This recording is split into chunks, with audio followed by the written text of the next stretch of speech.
Bangladesh and Asia cup. আপনি যদি এই ভিডিওটার টাইটেলটা দেখেন, আপনারা দেখবেন এটা হচ্ছে টাইটেল, বাংলাদেশ এবং এশিয়া কাপ। সব কোশ্চেন জাগতে পারে, বাংলাদেশ এবং এশিয়া কাপ কেন? এটা হচ্ছে কি, মানে একটা আফসোসের জায়গা থেকে এটা আসছে। যাই হোক, ডিটেলসে যাওয়ার আগে আইস চকের দ্বিতীয় এপিসোডে আমি আপনাদের সবাইকে জানাই স্বাগতম। আশিক, আপনাদের হোস্ট, আপনাদের সাথে আছি এই এপিসোডেও। আজকে কথা বলবো বাংলাদেশ ক্রিকেট টিমকে নিয়ে। বাংলাদেশ ক্রিকেট টিম খুব গর্বের একটা জায়গা, আবেগের একটা জায়গা, ভালোবাসার একটা জায়গা। আমার মনে হয় যে আমি যতদিন থেকে মনে পড়ে, যখন থেকে মনে পড়ে, আমার সেই 1999 ওয়ার্ল্ড কাপের বাংলাদেশ পাকিস্তানের যে ম্যাচটাতে বাংলাদেশ জিতে সারা দুনিয়াতে হঠাৎ করে একটা আলোড়ন সৃষ্টি করে দিয়েছিল, তখনকার কথা আমার মনে আছে। তার পরের দিন আমার সমাজ পরীক্ষা চলছিল, আমি ক্লাস 5-এ পড়ি তখন। সমাজ পরীক্ষা ছিল, আমি যদি ভুল না করে থাকি, আই থিঙ্ক সেকেন্ড টার্ম বা সেকেন্ড টার্ম মতো ফাইনাল টার্মের এক্সাম ছিল।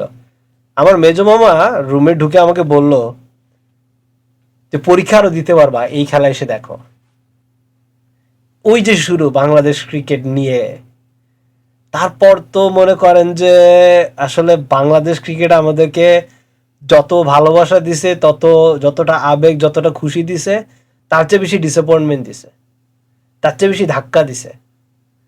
এই বাংলাদেশ ক্রিকেট টিম আর আর্জেন্টিনা ফুটবল টিম জন্মের পর থেকে সাপোর্ট করতে করতে, বুঝছেন, মানে কষ্ট নিয়ে বেঁচে থাকতে হয় এই দুইটা টিমের সাপোর্টার হয়ে।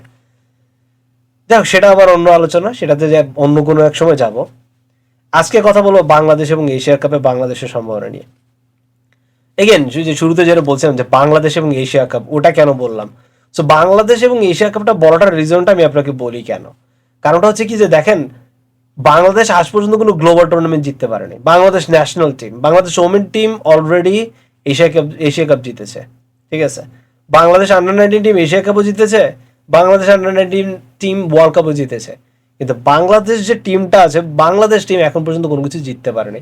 সো এটা একটা আফসোসের জায়গা। প্রত্যেকটা বার যখন কোনো টুর্নামেন্টে যায়, আমরা সবাই এক্সাইটেড থাকি যে আজকে হয়তো এই টুর্নামেন্টে বাংলাদেশ ভালো করবে, এই টুর্নামেন্টে বাংলাদেশ অনেক ভালো খেলবে, সম্ভাবনা ভালো দেখা যাচ্ছে। তো আমরা ওইটা নিয়ে খুবই খুবই খুবই এক্সাইটেড থাকি। কিন্তু আলটিমেটলি হয় কি জানেন, সেই বাংলাদেশে সেই জেলাও সেই কতই আগের মতো দাগা দিয়ে দেয়। তো ওটা খারাপ লাগে, কষ্ট লাগে। তো যাই হোক, এবারের সিচুয়েশনটা ডিফারেন্ট। এবারের এশিয়া কাপ ইউএইতে হচ্ছে, আরব আমিরাতে হচ্ছে। দুটা গ্রুপে খেলা হবে, 8টা টিম আছে। গ্রুপ এতে আছে India, Pakistan, UAE the host, আর ওমান, এই 4টা টিম। আর গ্রুপ বিতে আছে বাংলাদেশ, আফগানিস্তান, শ্রীলঙ্কা, আর হচ্ছে হংকং, চায়না। তো এই 8টা টিমের সাথে খেলা হবে। তো কেমন সম্ভাবনাটা কেমন বাংলাদেশের, সেটা খুবই ইম্পর্টেন্ট জান। এখন দেখেন, ওদিকে ইন্ডিয়া পাকিস্তান রয়েছে। ইন্ডিয়ার টিম সম্পর্কে আমরা সবাই জানি, আইপিএল খেলার কারণে হোক এবং ওদের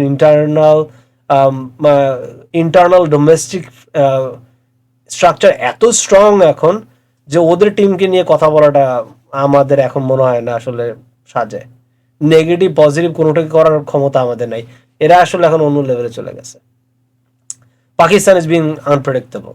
আপনি এই টিমটাকে কখনো মানে ধরতেও পারবেন না বা ছাড়তে পারবেন না। As far as UAE and Oman's concern, we don't know, will see what happen. I mean, India Pakistan থাকাকালীন বলা যায় না কি হবে, বাট আপসেট হওয়ার সম্ভাবনাটা খুবই কম, বাট হলেও হতে পারে। গ্রুপ বি হচ্ছে ডেথ গ্রুপ, কারণ আপনি বাংলাদেশ, আফগানিস্তান, শ্রীলঙ্কা, আর রয়েছে হংকং, চায়না। এবং বাংলাদেশের পচার সম্মুখে পা কাটার মানে অভ্যাস তো বহুত আগে থেকে আছে। তার মধ্যে আবার আফগানিস্তান আর শ্রীলঙ্কা তো শ্রীলঙ্কার বাংলাদেশের রাইভালরি এখন অন্য লেভেলের। আর যেখানে আফগানিস্তান এখন কোট এন্ড কোট এশিয়ার সেকেন্ড বেস্ট টিম বলা হয় তাদেরকে, আর টি-20 ওরা ভালোও খেলে। তো সবকিছু মিলে গ্রুপটা দারুণ হবে। তা আমি আসলে অন্যদের নিয়ে চিন্তা করার চেয়ে বেশি বাংলাদেশ নিয়ে চিন্তা করতে চাই। তো বাংলাদেশ এখন পর্যন্ত, বাংলাদেশের অ্যাচিভমেন্টটা কি, চলুন সেটা নিয়ে একটু কথা বলি। বাংলাদেশের অ্যাচিভমেন্ট বলতে গেলে এখন পর্যন্ত চ্যাম্পিয়ন্স ট্রফির সেমিফাইনাল, 2015 ওয়ার্ল্ড কাপের কোয়ার্টার ফাইনাল, এশিয়া কাপের ফাইনাল 2012-তে, আই থিঙ্ক 2013 বা 2014 এশিয়া কাপের ফাইনালও ছিল। সো পরপর কয়েকটা ফাইনাল, এই পর্যন্তই। এখন পর্যন্ত ট্রফি কিন্তু আসেনি। কিন্তু এবারের টিমটা একটু ভিন্ন। এখন পর্যন্ত টিমের যে সিচুয়েশন দেখছি, তাতে আমার কাছে মনে হচ্ছে যে এই টিমটার সম্ভাবনা একটু ডিফারেন্ট। তো তো কেন আমি সেটা নিয়ে একটু কথা বলি। বর্তমান টিমটাকে একটু দেখে নেন, তাহলে হয়তো একটু বেটার আইডিয়া হবে। তো আমাদের টিমে এখন রয়েছে লিটন দাস as ক্যাপ্টেন, তানজিদ হাসান, পারভেজ হোসেন ইমন, সাইফ হাসান, তৌহিদ হৃদয়, জাকির আলী অনিক, শামীম হোসেন, নুরুল হাসান সোহান, মেহেদি হাসান, রিশাদ হোসেন, নাসুম আহমেদ, মোস্তাফিজুর রহমান, তানজিম সাকিব, তাসকিন আহমেদ, শরীফুল ইসলাম এবং সাইফুদ্দিন। এই হচ্ছে টিম। টেকনিক্যালি অলরাউন্ডার বলতে আছে আপনার সাইফুদ্দিন, সাইফ হাসান, আমাদের শামীম হোসেন পাটোয়ারি, এরা আর শেখ মেহেদি হাসান, এই চারজন এরা হচ্ছে আপনার অলরাউন্ডার। রিশাদ হোসেন একমাত্র লেগ স্পিনার যে কিনা আপনার ব্যাটিংও করতে পারে। তো এই টিমটা কিন্তু আমি আশাবাদী কেন হচ্ছি, কারণ লাস্টের তিনটা যে সিরিজ আমরা খেলেছি আমরা তিনোটাতেই জিতেছি। প্রথম শ্রীলঙ্কাকে 2-1 শ্রীলঙ্কার মাটিতে হারানো, পাকিস্তানকে 2-1 বাংলাদেশে হারানো, আর আজকে 2-0 নেদারল্যান্ডের সাথে এশিয়া কাপের প্রস্তুতি স্বরূপ টুর্নামেন্ট হারানো। এখন নেদারল্যান্ডকে হারাইছে এটা নিয়ে খুশি হওয়ার কিছু নেই, কিন্তু যেভাবে হারাইছে দ্যাট ওয়াজ অ্যাকচুয়ালি পারফেক্ট। পুরো ডমিনেটিং টুর্নামেন্ট খেলছে। প্রথম ম্যাচে নেদারল্যান্ডকে ব্যাটিংয়ে পাঠায় 133 রানে অল আউট করে দেওয়ার পরে সেই ম্যাচটা 8 উইকেটে 9 উইকেটে জিতেছে। তারপরের 8 উইকেটে জিতেছে। তারপরের ম্যাচে ওদেরকে 103 রানে অল আউট করে, সেটা আবার 8 উইকেটে জিতা। এই ম্যাচের শুরুটা খুব ভালো হয়েছিল, যদিও খেলার বৃষ্টির কারণে খেলাটা হলে হয়তো আর একটু ভালো বোঝা যেত যে আসলে টাফ সিচুয়েশনে কেমন হয়, কারণ আজকে বৃষ্টি থাকার কারণে বল ভিজা ছিল।